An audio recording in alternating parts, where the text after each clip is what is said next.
Get ready. 5 seconds. Start. Sir, I do not look upon our plan as an over ambitious one. One has to remember while considering in that our population is increasing faster than our means of production. We have to meet the challenge of this growing population. Undoubtedly, birth control is important, but it is not easy to carry out propaganda for birth control in a population of illiterate people and superstition ridden people. Then, sir, unless we plan boldly, we shall not be able to provide employment for our people. We have to bear in mind that it is essential to provide employment for our increasing population. Even with the plan carried out, the unemployment figure will stand high, and the question to be considered is whether more attention should not be placed upon our small scale and medium sized industries.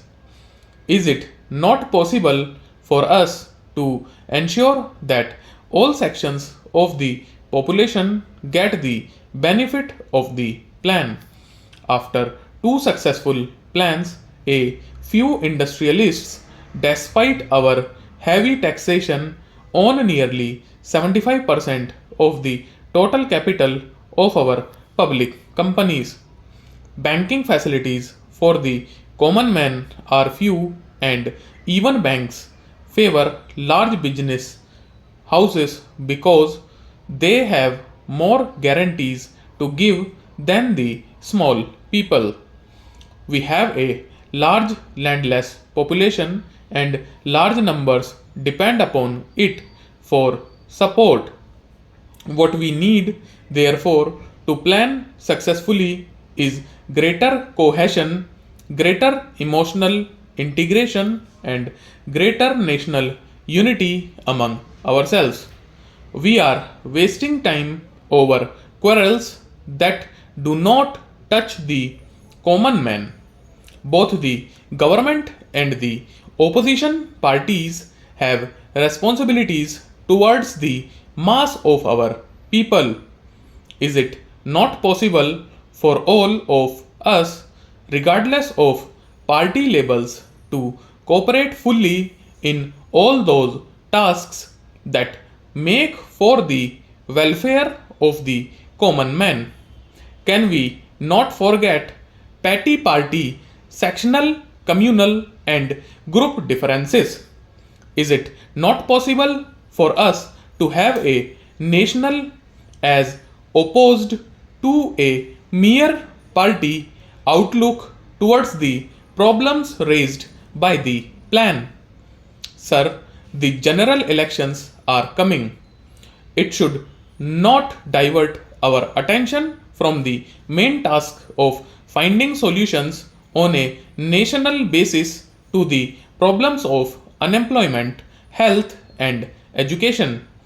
These are the things that our people mostly need, and to them we must devote our full attention.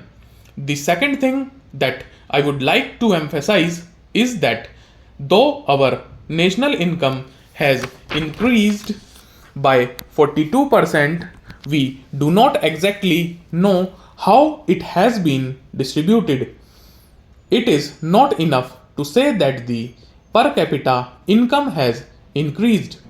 The right question that has to be answered by us in is whether it has increased in terms of real income.